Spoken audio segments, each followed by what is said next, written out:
बच्चों, आज हम क्लास 10th के साइंस के चैप्टर नंबर 2 के पार्ट नंबर 3 के बारे में स्टडी करेंगे। नेक्स्ट टॉपिक क्या आता है? साधारण नमक से बनने वाले रसायन। साधारण नमक से कौन कौन से रसायन बनते हैं? 5 तरह के रसायन बनते हैं। फर्स्ट वन आता है सोडियम हाइड्रोक्साइड, जिसका रासायनिक फॉर्मूला क्या होता है? NaOH होता है। सेकंड क्या आता है? विरंजक चूर्ण, जिसका रासायनिक फॉर्मूला क्या होता है? कैल्शियम ऑक्सीक्लोराइड होता है।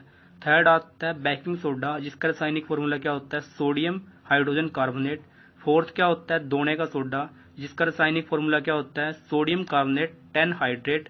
फिफ्थ आता है आपका प्लास्टर ऑफ पेरिस, जिसका रासायनिक फॉर्मूला क्या होता है? Calcium sulphate half hydrate. तो यहाँ पर साधारण नमक से 5 तरह के आपके रसायन बनाए जाते हैं।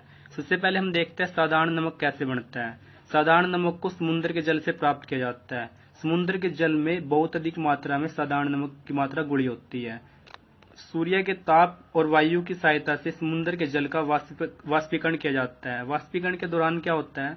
समुद्र का जल क्या होता है? भाप बनकर उड़ जाता है, जिससे जितने भी हमारे पास वहां पर ठोस पार्टिकल बचते हैं, ठोस कण बचते हैं, वो आपके किसके बचते हैं? नमक के बचते हैं। उस नमक के अंदर क्या होती है? बहुत सारी अशुद्धियां होती है, जैसे मैग्नीशियम क्लोराइड होता है, मैग्नीशियम सल्फेट होता है। मैग्नीशियम क्लोराइड और मैग्नीशियम सल्फेट अशुद्धियों को दूर करके शुद्ध नमक को प्राप्त किया जाता है।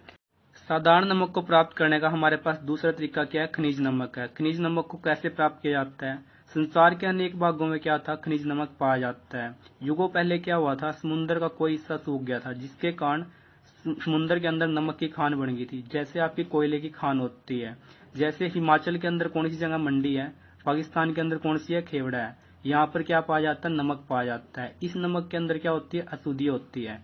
अशुद्धियां होने के कारण यह नमक क्या होता है? भूरे रंग का होता है। जैसे आपके पास कौन कौन सी अशुद्धियां होती है इस नमक के अंदर? मैग्नीशियम क्लोराइड होती है, मैग्नीशियम सल्फेट होती है। इन अशुद्धियों को दूर करके शुद्ध नमक को प्राप्त किया जाता है। और भूमि तल से नमक को बाहर निकालने के लिए जल के अंदर क्या करते हैं? नमक को घोलते हैं और पंपों के थ्रू इसको बाहर निकालते हैं। थर्ड मेथड क्या आता है नमक को प्राप्त करने के लिए? झीलों से करते हैं। झीलों से हम नमक को कैसे प्राप्त करते हैं? जैसे राजस्थान के अंदर कौन सी झील है? सांबर झील है, जहां से हम क्या करते हैं? नमक को प्राप्त करते हैं। अमेरिका के अंदर कौन सी है? ग्रेट साल्ट लेक झील है, जहां पर हम इसको नमक को प्राप्त करते हैं। जैसे रूस के अंदर कौन सी है? लेक एल्टन झील है, इसके अंदर से भी हम क्या करते हैं? नमक को प्राप्त करते हैं। यहाँ पर नमक को प्राप्त करने के लिए जल का वाष्पीकरण किया जाता है। जल के वाष्पीकरण के दौरान क्या होता है? सूर्य के ताप और वायु की प्रेजेंस में समुद्र का जो जल है उसका वाष्पीकरण होता है। वाष्पीकरण में क्या होता है? भाप बनकर जल क्या होता है? वातावरण में उड़ जाता है, और आपके जो ठोस पार्टिकल बचते हैं वो वहां पर किसके बचते हैं? नमक के बचते हैं। इस नमक के अंदर क्या होती है? बहुत सारी अशुद्धियां होती है। इन अशुद्धियों को दूर करके शुद्ध नमक को प्राप्त किया जाता है। अभी हम देखते हैं साधारण नमक से बनने वाला पहला रसायन कौन सा होता है? सोडियम हाइड्रोक्साइड होता है, जिसका रासायनिक फॉर्मूला क्या होता है? NaOH होता है, जिसको हम क्या बोलते हैं? सोडियम हाइड्रोक्साइड बोलते हैं। सबसे पहले हम क्या लेंगे? एक बीकर लेंगे। इस बीकर के अंदर हमने क्या डाल दिया? यहाँ से सोडियम क्लोराइड, इट मीन साधारण नमक डाल देते हैं। उसके बाद इसके अंदर क्या डालते हैं? जल डालते हैं। साधारण नमक और जल को हम क्या करते हैं? मिलाते हैं। दोनों को मिलाने से क्या बनता है? एक विलयन बनता है। उसके बाद हमने क्या लगा दी? इसके अंदर एनोड लगा दी। यहाँ पर हमने क्या लगा देते हैं? यहाँ पर कैथोड लगा देते हैं। उसके बाद हमने यहाँ पर क्या लगा? एक स्विच लगा दिया। यहाँ पर क्या लगा दी? बैटरी। और इसको एक वायर के थ्रू हमने जोड़ दिया यहाँ से। जब भी हम क्या करते हैं? स्विच को ऑन करते हैं। स्विच को ऑन करते ही एनोड और कैथोड के थ्रू विलयन के अंदर से क्या गुजरती है? विद्युत धारा गुजरती है। जब भी NaCl और H2O जल के अंदर से, दोनों के विलयन के अंदर से विद्युत धारा गुजरती है, तो हमारे पास क्या बनता है? यहाँ से सोडियम हाइड्रोक्साइड बनता है, क्लोरीन गैस बनती है और हाइड्रोजन गैस बनती है। तो इसलिए हम कह सकते हैं कि जब भी हमारे पास सोडियम क्लोराइड दिया है और यहाँ पर क्या दिया है? जल दिया है, इन दोनों के विलयन के अंदर से विद्युत धारा गुजारते हैं, तो हमारे पास क्या बनता है? यहाँ से सोडियम हाइड्रोक्साइड बनता है, क्लोरीन गैस बनती है और H2 यहाँ से क्या बनती है? हाइड्रोजन गैस बनती है। इसी प्रक्रिया को हम क्या कहते हैं? क्लोर अक्षार प्रक्रिया। इसको क्लोर अक्षार प्रक्रिया क्यों कहते हैं? क्योंकि यहाँ पर बनने वाले पदार्थ क्या होंगे? हमारे पास क्लोरीन गैस होती है, जिसको हम क्या बोलते हैं? क्लोर बोलते हैं। और दूसरा हमारे पास क्या बनता है? यहाँ से सोडियम हाइड्रोक्साइड बनता है, जिसको हम क्या कहते हैं? यहाँ से अक्षार कहते हैं। तो यहाँ से क्लोर बनता है और क्या बनता है? अक्षार बनता है। जिस अभिक्रिया के अंदर क्लोर और अक्षार बनते हैं उसी अभिक्रिया को हम क्या कहते हैं? क्लोर अक्षार प्रक्रिया कहते हैं। अभी हम यहाँ पर देखते हैं एनोड के ऊपर आपकी कौन सी गैस आएगी? क्लोरीन गैस आएगी। जो आपका कैथोड होगा उसके ऊपर कौन सी गैस आएगी? यहाँ से हाइड्रोजन गैस आएगी। और जो आपका कैथोड के पास होगा यहाँ पर आपका क्या कौन सा विलयन बनेगा? यहाँ से सोडियम हाइड्रोक्साइड विलयन बनता है। इसलिए हम कह सकते हैं जब भी सोडियम क्लोराइड के जलीय विलयन के अंदर से विद्युत धारा को गुजारते हैं तो हमारे पास क्या बनता है, यहाँ से सोडियम हाइड्रोक्साइड बनता है, क्लोरीन गैस बनती है और हाइड्रोजन गैस बनती है। इसी प्रकार हम क्या करते हैं, सोडियम हाइड्रोक्साइड को प्राप्त करते हैं। नेक्स्ट आता है आपका सोडियम हाइड्रोक्साइड के उपयोग।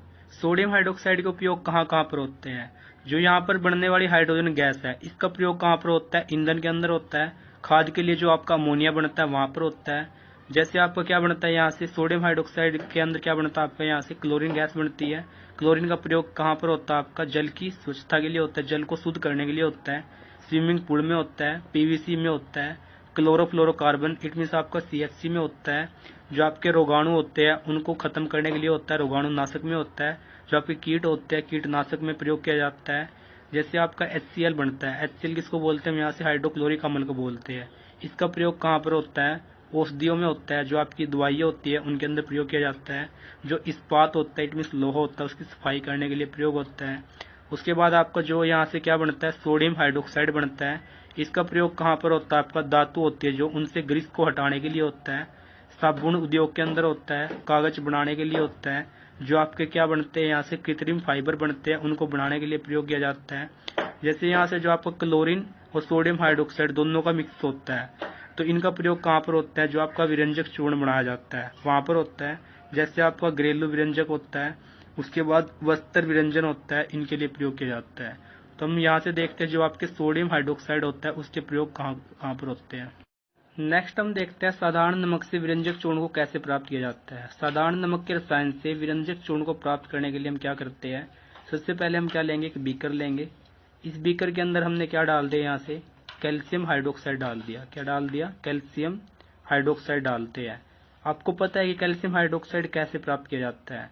सबसे पहले हम क्या लेते हैं, यहाँ से कैल्शियम ऑक्साइड लेते हैं जिसको हम क्या बोलते हैं, स्फेदी बोलते हैं। जब हम क्या करते हैं, स्फेदी के अंदर क्या डाल देते हैं, यहाँ से जल डाल देते हैं। जल के लिए फॉर्मूला क्या होता है, H2 होता है। तो यहाँ से कैल्शियम ऑक्साइड क्या करेगा, जल के साथ अभिक्रिया करके यहाँ से क्या बनाएगा, कैल्शियम हाइड्रोक्साइड बनाता है। तो जैसे हम क्या करते हैं, एक हमने ड्रम लिया, उस ड्रम के अंदर हमने क्या डाल दिया, यहाँ से स्फेदी डाल दी, इसको हम क्या बोलते हैं, कैल्शियम ऑक्साइड बोलते हैं। उसके बाद उसके अंदर क्या डाल देते हैं, जल डाल देते हैं। जब उन दोनों को मिलाते हैं, मिलाने के बाद आपके पास जो पेस्ट बनता है वो किसका बनता है, कैल्शियम हाइड्रोक्साइड का बनता है। अभी हम क्या लेंगे, यहाँ से एक बीकर लेंगे। इस बीकर के अंदर हमने क्या किया, कैल्शियम हाइड्रोक्साइड लिया और इसके अंदर से कौन सी गैस पास करा देते हैं, यहाँ से क्लोरीन गैस पास कराते हैं, जिसके लिए फॉर्मूला क्या होता है, Cl2 होता है। जब भी हम कैल्शियम हाइड्रोक्साइड के जो आपका विलयन होगा उसके अंदर से हम क्या करते हैं, क्लोरीन गैस को पास कराते हैं तो यहाँ से हमारे पास क्या बनता है, कैल्शियम ऑक्सीक्लोराइड बनता है और क्या बनता है, जल बनता है। तो इसके लिए हम क्या देखते हैं, समीकरण देखते हैं। सबसे पहले हमने क्या लिया, यहाँ से कैल्शियम हाइड्रोक्साइड लिया। इसके अंदर से हमने क्या करा दी, क्लोरीन गैस को पास करा देते हैं। तो यहाँ से जब अभिक्रिया करते हैं, अभिक्रिया करने के बाद यहाँ से क्या बनता है, कैल्शियम ऑक्सीक्लोराइड बनता है। कैल्शियम के लिए क्या होगा, Ca, ऑक्सी के लिए O, क्लोराइड के लिए Cl2 और साथ में क्या बनेगा, यहाँ से जल बनता है। जो भी आपका यहाँ से कैल्शियम ऑक्सीक्लोराइड बनता है इसी को हम क्या कहते हैं, विरंजक चूर्ण कहते हैं। इसलिए हम कह सकते हैं जब भी हम क्या करते हैं, कैल्शियम हाइड्रोक्साइड इट मीन्स बुझे हुए चूने के अंदर से क्लोरीन गैस पास करते हैं तो हमारे पास क्या बनता है, यहाँ से कैल्शियम ऑक्सीक्लोराइड बनता है और क्या बनता है, जल बनता है। जल के लिए फॉर्मूला क्या होगा, यहाँ से H2 होता है। तो यहाँ से विरंजक चूर्ण का रासायनिक फॉर्मूला क्या होगा आपका, इसको हम क्या बोलते हैं, कैल्शियम ऑक्सीक्लोराइड कहते हैं। यदि हम बड़ी मात्रा में विरंजक चूर्ण को प्राप्त करना चाहते हैं तो उसके लिए हम क्या करेंगे, एक विशेष टावर लगाएंगे। उस टावर के अंदर क्या करें, जैसे हमने क्या लगा दिया, यहाँ से एक टावर लगाते हैं हम। इस टावर के अंदर हम क्या करते हैं, ऊपर से तो हम क्या डालते हैं, यहाँ से बुझा हुआ चूना डालते हैं जिसको हम क्या बोलते हैं, कैल्शियम हाइड्रोक्साइड बोलते हैं। और नीचे से हम क्या करते हैं, यहाँ से क्लोरीन गैस पास कराते हैं और गर्म हवा पास कराते हैं जिसको हम क्या बोलते हैं, गर्म वायु बोलते हैं। तो यहाँ से जो क्लोरीन गैस होती है ऊपर तक जाते जाते अवशोषित कर ली जाती है। तो यहाँ से जो आपका क्या होता है, बुझा हुआ चूना होता है वो आपका किस में बदल जाता है, यहाँ से विरंजक चूर्ण में बदल जाता है जिसको हम क्या कहते हैं, कैल्शियम ऑक्सीक्लोराइड कहते हैं। तो इस प्रकार हम बड़ी मात्रा में विरंजक चूर्ण को प्राप्त कर सकते हैं। नेक्स्ट हम देखते हैं जब हम क्या करते हैं, विरंजक चूर्ण को वायु में खुला छोड़ देते हैं तो क्या होता है। जब हम क्या करते हैं, विरंजक चूर्ण को जिसको हम क्या बोलते हैं, कैल्शियम ऑक्सीक्लोराइड बोलते हैं, यदि हम इसको क्या करते हैं, वायु में खुला छोड़ देते हैं, वायु के अंदर आपकी बहुत सारी गैसेज होती है उनमें है क्या होती है, कार्बन डाइऑक्साइड क्या करेगी, जो आपका कैल्शियम ऑक्सीक्लोराइड होता है, इट मीन्स विरंजक चूर्ण होता है, उसके साथ अभिक्रिया करके कैल्शियम कार्बोनेट बनाती है और क्या बनाती है, क्लोरीन गैस बनाती है, जिसके कारण क्या होता है, यहाँ से विरंजक चूर्ण के क्या होते हैं, गुण क्या होते हैं, नष्ट हो जाते हैं। इसलिए हमें विरंजक चूर्ण को वायु में खुला नहीं छोड़ना चाहिए। नेक्स्ट टॉपिक आता है विरंजक चूर्ण के गुण। विरंजक चूर्ण क्या होता है, हल्के पीले रंग का होता है, इसके अंदर क्या होती है, क्लोरीन की तीखी गंध होती है। सेकंड पॉइंट क्या होता है, जो विरंजक चूर्ण होता है वो जल के अंदर घुल जाता है, परंतु क्या होता है, पूर्ण रूप से नहीं घुलता है। थर्ड पॉइंट क्या आता है, जब हम क्या करते हैं विरंजक चूर्ण को, जिसको हम क्या बोलते हैं, कैल्शियम ऑक्सीक्लोराइड बोलते हैं, इसको जब हम क्या करते हैं, वायु में रखते हैं, वायु के अंदर क्या होती है, कार्बन डाइऑक्साइड गैस होती है, तो विरंजक चूर्ण क्या करेगा, कैल्शियम ऑक्सीक्लोराइड क्या करेगी, कार्बन डाइऑक्साइड के साथ अभिक्रिया करके कैल्शियम कार्बोनेट बनाती है और क्या बनाती है, क्लोरीन गैस बनाती है, जिसके कारण क्या होता है, यहाँ से विरंजक चूर्ण के गुण नष्ट हो जाते हैं। फोर्थ पॉइंट क्या आता है, जब भी विरंजक चूर्ण कैल्शियम ऑक्सीक्लोराइड हाइड्रोक्लोरिक अम्ल के साथ अभिक्रिया करता है, इट मीन जब हम क्या करते हैं, विरंजक चूर्ण को अम्लों के साथ अभिक्रिया कराते हैं, तो यहाँ से क्या बनेगा, हमारे पास कैल्शियम क्लोराइड बनता है, जल बनता है और क्या बनती है, क्लोरीन गैस बनती है। जब हम क्या करते हैं, कैल्शियम ऑक्सीक्लोराइड, इट मीन्स किसको बोलते हैं, हम यहाँ से विरंजक चूर्ण को बोलते हैं। जब हम इसको क्या कराते हैं, दूसरा अम्ल लिया हमने यहाँ से सल्फ्यूरिक अम्ल लिया, तो सल्फ्यूरिक अम्ल के साथ जब कैल्शियम ऑक्सीक्लोराइड अभिक्रिया करता है तो कैल्शियम सल्फेट बनेगा यहाँ से और क्या बनेगा, जल बनेगा और क्या बनता है, यहाँ से क्लोरीन गैस बनती है। क्योंकि कैल्शियम क्या होता है, हाइड्रोजन की तुलना में अधिक अभिक्रियाशील होता है। कैल्शियम क्या करेगा, H2SO4 में से H2 को स्थापित करेगा, तो यहाँ पर कैल्शियम किसके स्थान पर आएगा, हाइड्रोजन के स्थान पर आएगा और हाइड्रोजन को क्या कर देगा, यहाँ से स्थापित, तो यहाँ से क्या बनाएगा, कैल्शियम यहाँ से H2 के स्थान पर आएगा, तो CaSO4 बनाया, जिसको हम क्या कहते हैं, कैल्शियम सल्फेट बोलते हैं। तो यहाँ से H2 किसके साथ जाएगा, आपका O के साथ जाएगा, तो दोनों मिलकर क्या बनाएंगे, यहाँ से जल बनाएंगे, जिसको हम क्या बोलते हैं, H2O बोलते हैं, और क्लोरीन गैस क्या होगी, यहाँ से अलग हो जाती है। नेक्स्ट टॉपिक आता है विरंजक चूर्ण के उपयोग क्या होते हैं। विरंजक चूर्ण के उपयोग क्या क्या होते हैं। विरंजक चूर्ण का प्रयोग हम सूती कपड़े और जो आपके क्या होते हैं, लिनेन होते हैं और लकड़ी के जो गुद्दे होते हैं, उनका रंग उड़ाने के लिए प्रयोग करते हैं। सेकंड पॉइंट क्या आता है, जो हमारा पीने योग्य पानी होता है उसके अंदर क्या होते हैं, आपके हानिकारक जीवाणु होते हैं, उन सभी का नाश करने के लिए, उनको नष्ट करने के लिए हम क्या करते हैं, विरंजक चूर्ण का प्रयोग करते हैं। थर्ड क्या आता है, क्लोरोफ्लोरोकार्बन में क्या होता है हमारे यहाँ से, इसको बनाने के लिए विरंजक चूर्ण का प्रयोग किया जाता है। फोर्थ पॉइंट आता है, यह बिना सिकुड़ने वाली ऊन बनाने के लिए भी प्रयोग किया जाता है। फिफ्थ पॉइंट आता है, विरंजक चूर्ण का प्रयोग हम कहाँ करते हैं, प्रयोगशाला में करते हैं और उद्योगों के अंदर करते हैं, वहां पर ये क्या किसका काम करता है, ऑक्सीकारक का काम करता है। थर्ड आता है आपका, हम क्या करते हैं, बेकिंग सोडा को हम साधारण नमक के रसायन से कैसे प्राप्त करते हैं। बेकिंग सोडा का फॉर्मूला क्या होता है, सोडियम हाइड्रोजन कार्बोनेट होता है, जिसको हम क्या बोलते हैं, NaHCO3 बोलते हैं। जो बेकिंग सोडा होता है उसका रासायनिक फॉर्मूला क्या होगा, NaHCO3 होता है। जो बेकिंग सोडा होता है उसका रासायनिक नाम क्या होता है, सोडियम बाइकार्बोनेट कहते हैं, या क्या कहते हैं हम इसको, सोडियम हाइड्रोजन कार्बोनेट कहते हैं। जो बेकिंग सोडा होता है उसका निर्माण कैसे किया जाता है, सबसे पहले हम क्या लेंगे, यहाँ से सोडियम कार्बोनेट लेते हैं। सोडियम कार्बोनेट का जलीय विलयन लिया, क्योंकि हमने सोडियम कार्बोनेट के साथ क्या मिला दिया, यहाँ से जल मिला दिया, जल को हम क्या कहते हैं, H2O कहते हैं, और उसके अंदर से हम क्या करते हैं, कार्बन डाइऑक्साइड गैस पास करते हैं। जब भी हम सोडियम कार्बोनेट के जलीय विलयन के अंदर से कार्बन डाइऑक्साइड गैस पास करते हैं, तो हमारे पास क्या बनता है, सोडियम हाइड्रोजन कार्बोनेट बनता है, जिसको हम क्या कहते हैं, बेकिंग सोडा कहते हैं। या दूसरा मेथड क्या होता है आपका बेकिंग सोडा प्राप्त करने के लिए, इसको हम सोडियम क्लोराइड से भी प्राप्त कर सकते हैं। सबसे पहले हमने क्या लिया, यहाँ से सोडियम क्लोराइड लिया, सोडियम क्लोराइड का हमने क्या लिया, जलीय विलयन लिया, क्योंकि हमने सोडियम क्लोराइड और जल को मिला दिया, और उसके अंदर से हम क्या करते हैं, कार्बन डाइऑक्साइड गैस और अमोनिया गैस क्या करते हैं, पास करते हैं। जब भी हम सोडियम क्लोराइड के जलीय विलयन के अंदर से कार्बन डाइऑक्साइड गैस और अमोनिया गैस क्या करते हैं, पास करते हैं, तो हमारे पास क्या बनता है, यहाँ से अमोनियम क्लोराइड बनता है। अमोनियम क्लोराइड के लिए फॉर्मूला क्या होगा, NH4Cl होगा, और साथ में क्या बनेगा, हमारे पास सोडियम हाइड्रोजन कार्बोनेट बनता है। तो इस प्रकार हम सोडियम क्लोराइड के से भी हम क्या करते हैं, सोडियम हाइड्रोजन कार्बोनेट को प्राप्त करते हैं। नेक्स्ट टॉपिक आता है बेकिंग सोडा के गुण। बेकिंग सोडा के गुण क्या होते हैं, बेकिंग सोडा को हम क्या कहते हैं, खाने का सोडा भी कहते हैं। जब हम क्या करते हैं, खाना पकाते हैं, खाना पकाते समय क्या करते हैं, इसको गर्म करने पर एक अभिक्रिया होती है। हमने क्या लिया, यहाँ से सोडियम हाइड्रोजन कार्बोनेट लिया, इट मीन्स हमने क्या लिया, यहाँ से बेकिंग सोडा लिया। बेकिंग सोडा को जब हम क्या करते हैं, गर्म करते हैं, गर्म करने पर यहाँ से क्या बनता है, हमारे पास सोडियम कार्बोनेट बनता है, जल बनता है और कार्बन डाइऑक्साइड गैस बनती है। इसलिए हम कह सकते हैं जब भी हम इसको गर्म करते हैं, गर्म करने पर यह क्या होता है, फूल जाता है और क्या हो जाता है, हल्का हो जाता है। जब हम बेकिंग सोडा के अंदर क्या करते हैं, टार्टरिक अम्ल को मिलाते हैं, तो हमारा यहाँ से क्या बनता है, बेकिंग पाउडर बनता है। उसके बाद हमारा क्या होता है, जब यह गर्म किया जाता है तो यहाँ से क्या होती है, हमारी CO2 गैस उत्पन्न होती है, जो कि आपकी क्या होती है, पानी के अंदर घुलनशील होती है। नेक्स्ट टॉपिक आता है बेकिंग सोडा के प्रयोग। बेकिंग सोडा का प्रयोग कहाँ किया जाता है? बेकिंग सोडा के अंदर हम क्या करते हैं, टार्टरिक अम्ल को मिलाकर बेकिंग पाउडर बनाते हैं। जब हमें क्या होती है, पेट के अंदर क्या होती है, जलन वगैरह होती है, पेट की खराबी होती है, तो यह किसका काम करता है, यहाँ पर दवाई का काम करता है।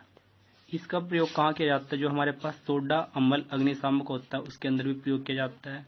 फोर्थ पॉइंट क्या होता है, इस अभिक्रिया के अंदर क्या होता है, CO2 उत्पन्न होती है। CO2 किसको बोलते हैं, हम यहाँ से कार्बन डाइऑक्साइड गैस को बोलते हैं। इस अभिक्रिया के अंदर क्या होगी, कार्बन डाइऑक्साइड उत्पन्न होती है, जिसके कारण हमारे पास क्या होती है, पाव रोटी होती है या केक होता है, उसमें क्या होता है, खमीर उठ जाता है, जिसके कारण यह क्या हो जाता है, मुलायम हो जाता है।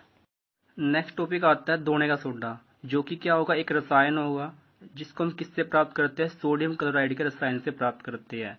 दोने के सोडे का दूसरा नाम क्या है, दावन सोडा। इसको इंग्लिश में हम क्या कहते हैं, वॉशिंग सोडा कहते हैं। इसका फॉर्मूला क्या होगा, Na2CO3 10H2 होता है। इसका रासायनिक नाम क्या होगा, सोडियम कार्बोनेट 10 हाइड्रेट होता है। दोने के सोडे को प्राप्त करने के लिए हम क्या करते हैं, बेकिंग सोडा गर्म करते हैं। बेकिंग सोडा गर्म करके हमारे पास क्या बनाया जाता है, सोडियम कार्बोनेट बनाया जाता है।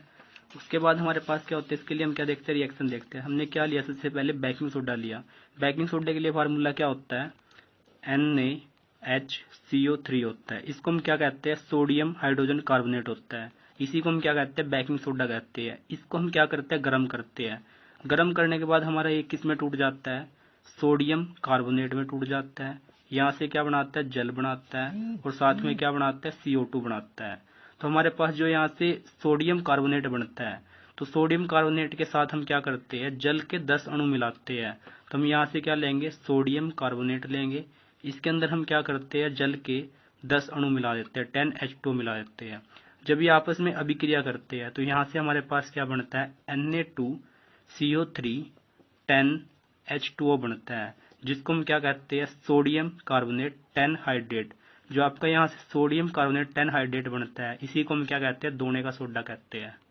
नेक्स्ट हम देखते हैं यहाँ से, जो हमारे पास क्या होता है, दोने का सोडा होता है। जो दोने का सोडा होता है वो जलीय विलयन के अंदर अम्ल की तरह बिहेव करता है या क्षार की तरह बिहेव करता है। जो दोने का सोडा होता है वो जलीय विलयन के अंदर किसकी तरह बिहेव करता है, क्षार की तरह बिहेव करता है। क्यों करता है, क्योंकि यह आसानी से पानी के अंदर घुल जाता है। पानी के अंदर घुलने के बाद क्या करता है, इससे क्या बनता है, अक्षारीय घोल बनता है। अभी हमें क्या करना है, यहाँ पर इसकी जांच करनी है। तो जांच करने के लिए हम क्या करेंगे, यहाँ पर लाल लिटमस पेपर लेते हैं। अब हम क्या करेंगे, लाल लिटमस पेपर को जो हमारे पास अक्षारीय घोल होगा उसके अंदर डालते हैं।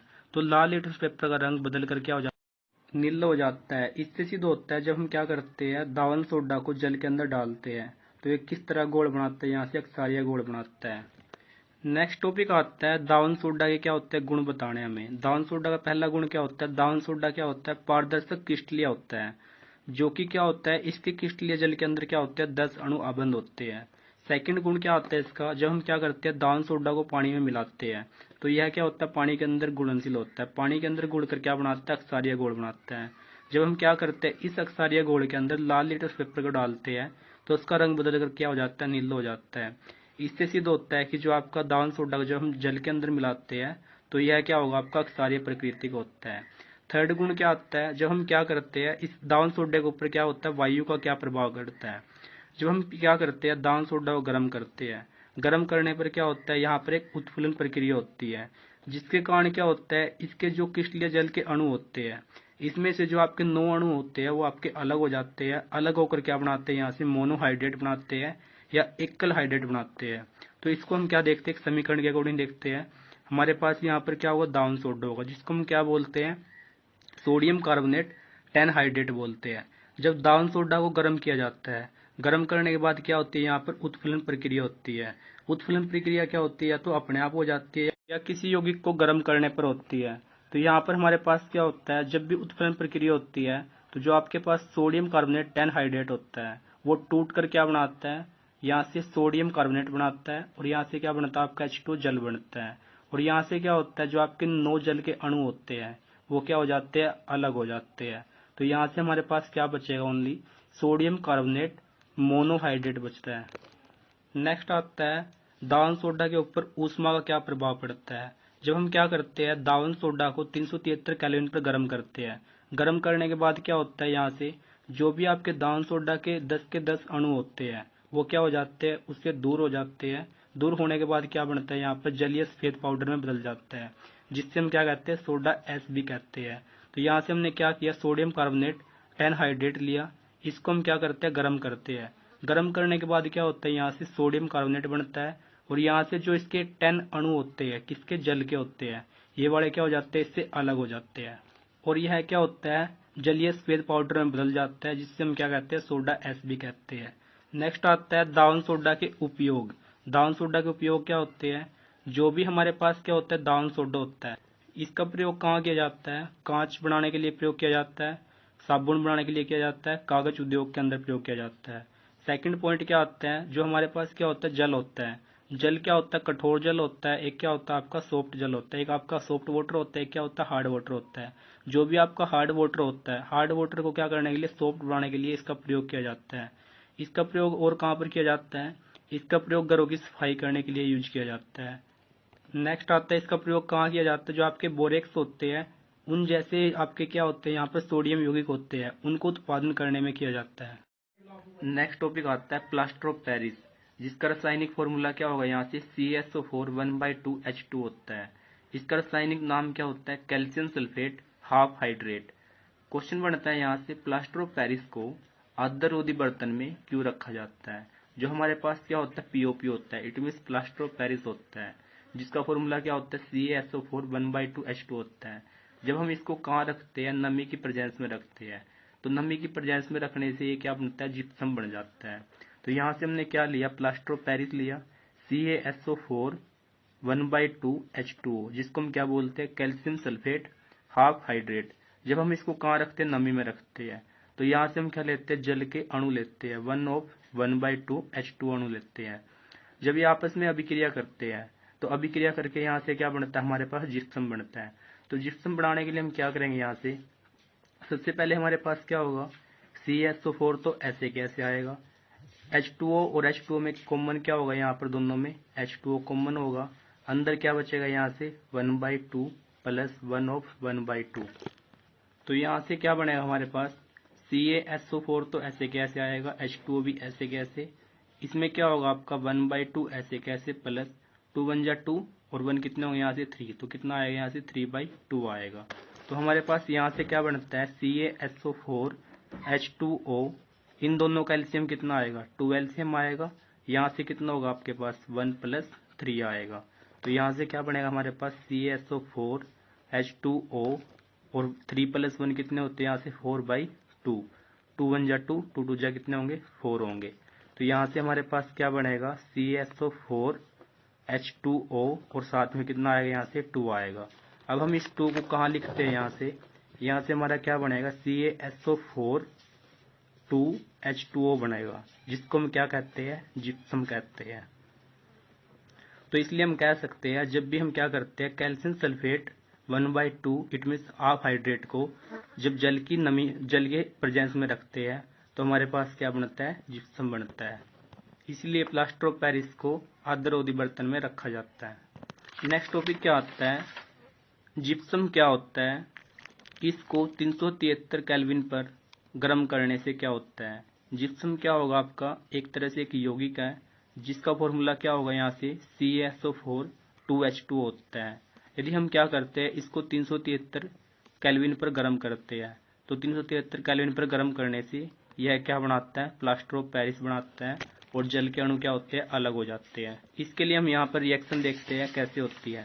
सबसे पहले हमने यहाँ से क्या लिया, जिप्सम लिया। जिप्सम क्या होगा आपके पास, कैल्शियम सल्फेट 2 हाइड्रेट होता है।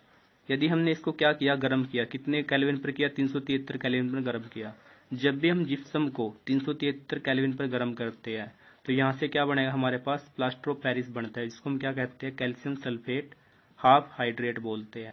और साथ में क्या होता है, जो आपके जल के अणु होते हैं 1/2 क्या हो जाते हैं, यहाँ से अलग हो जाते हैं।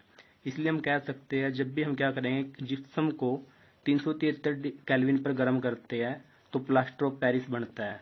तो हम देखते हैं यहाँ से क्या होगा, जो प्लास्टर ऑफ पेरिस को तैयार करते समय क्या है, मेनली है ना तापमान पर ध्यान रखा जाता है कि तापमान कितना होना चाहिए। तापमान कितना होना चाहिए, वहां पर 373 केल्विन होना चाहिए।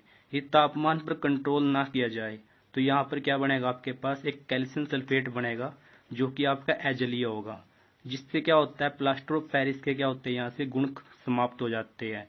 इसलिए हम इसको क्या कहेंगे, फिर मृत जला हुआ प्लास्टर कहेंगे या डेड बर्न प्लास्टर कहते हैं।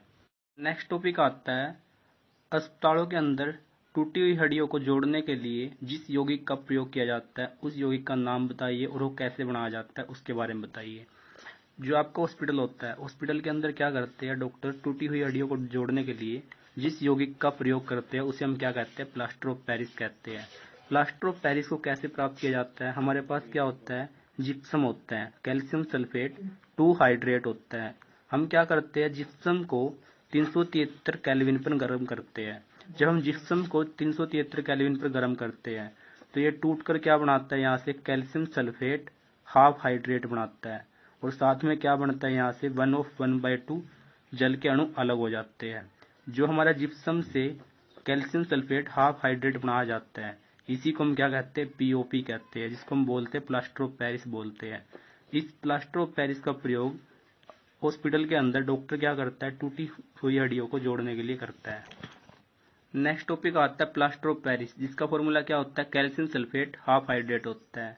जब हम क्या करते हैं, जिप्सम को 373 केल्विन पर गर्म करते हैं तो गर्म करने पर यह क्या करता है, अपने जल के अणुओं को त्याग कर देता है। जल के अणु को त्याग कर यहाँ से क्या बनाता है, कैल्शियम सल्फेट अर्ध hydrate, it means half hydrate बनाता है, जिसको हम क्या कहते हैं, पीओपी कहते हैं। यह कैसा होता है, सफेद रंग का होता है। जब हम इसको जल के अंदर दोबारा से मिलाते हैं तो ये क्या बना देता है, जिप्सम बना देता है। जैसे इसके लिए हम रिएक्शन देखते हैं। सबसे पहले हमने यहाँ से क्या लिया, कैल्शियम सल्फेट हाफ हाइड्रेट लिया। जब हम इसके अंदर क्या करते हैं, जल मिलाते हैं, जल के कुछ अणु मिलाते हैं, 1/2 H2 जल के अणु मिलाते हैं तो यहाँ से क्या बनता है, हमारे पास जिप्सम बनता है, CaSO4 2H2O बनता है। तो इसको हम क्या कहते हैं, कैल्शियम सल्फेट हेमीहाइड्रेट भी बोलते हैं या कैल्शियम सल्फेट अर्ध हाइड्रेट भी बोलते हैं या कैल्शियम सल्फेट हाफ हाइड्रेट भी कहते हैं। और इसको क्या कहते हैं, हम पीओपी भी कहते हैं, प्लास्टर ऑफ पेरिस कहते हैं। जब ये क्या करता है, जल के 1/2 H2 जल के अणु के साथ मिलता है तो यहाँ से क्या बनता है, CaSO4 2H2O बनता है, जिसको हम क्या कहते हैं, जिप्सम कहते हैं।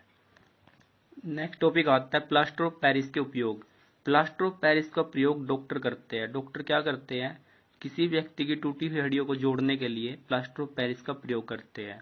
सेकंड यूज क्या आता है, इसका प्रयोग खिलौने बनाने में भी किया जाता है। जो आपके सांचे बनाए जाते हैं, बर्तन बनाए जाते हैं, सजावटी सामान बनता है, मूर्तियां बनती है, इन सभी के अंदर क्या होता है, प्लास्टर ऑफ पेरिस का प्रयोग किया जाता है। नेक्स्ट क्या आता है, भवनों की दीवार और छतों को क्या करते हैं, हम समतल करने के लिए, बराबर करने के लिए भी इसका प्रयोग करते हैं। और इनके ऊपर जो आपकी दीवार होती है या छत होती है इस पर डिजाइन बनाने के लिए भी प्लास्टर ऑफ पेरिस का प्रयोग किया जाता है। फोर्थ यूज क्या आता है, अग्निशमन संबंधी सामग्री के अंदर भी इसका प्रयोग किया जाता है, उनको तैयार करने के लिए इसका प्रयोग किया जाता है। इसका प्रयोग प्रयोगशालाओं में किया जाता है। प्रयोगशालाओं के अंदर क्या होती है, गैसों की आपकी क्या होती है, पाइप होती है। गैसों की पाइप को रिसाव करने से जो आपकी रिश्ती रहती है उसको रोकने के लिए वहां पर क्या लगाते हैं, प्लास्टर ऑफ पेरिस लगाते हैं, जिससे गैसों का रिसाव क्या होता है, रुक जाता है। तो इसलिए हम क्या करते हैं, प्रयोगशालाओं के अंदर प्लास्टर ऑफ पेरिस का प्रयोग करते हैं। नेक्स्ट टॉपिक आता है क्रिस्टलन का जल। क्रिस्टलन का जल क्या होता है, लवण के किसी एक सूत्र इकाई के अंदर जल के निश्चित अणुओं की संख्या को हम क्या कहते हैं, क्रिस्टलन का जल कहते हैं। उदाहरण के लिए हम यहाँ से क्या लेते हैं, CuSO4 5H2O लेते हैं। इसके अंदर क्या होंगे, आपके जल के कितने कितने अणु है, यहाँ पर 5 अणु है। तो यहाँ पर क्रिस्टलन के जल के 5 अणु होंगे। नेक्स्ट क्या देखते हैं, हम यहाँ से NaCO3 लेते हैं और साथ में क्या है, यहाँ से 10H2 है। इसको हम क्या बोलते हैं, सोडियम कार्बोनेट 10 हाइड्रेट बोलते हैं। तो सोडियम कार्बोनेट 10 हाइड्रेट के अंदर क्रिस्टलन के जल के अकॉर्डिंग जल के कितने अणु होंगे, यहाँ पर 10 अणु होंगे।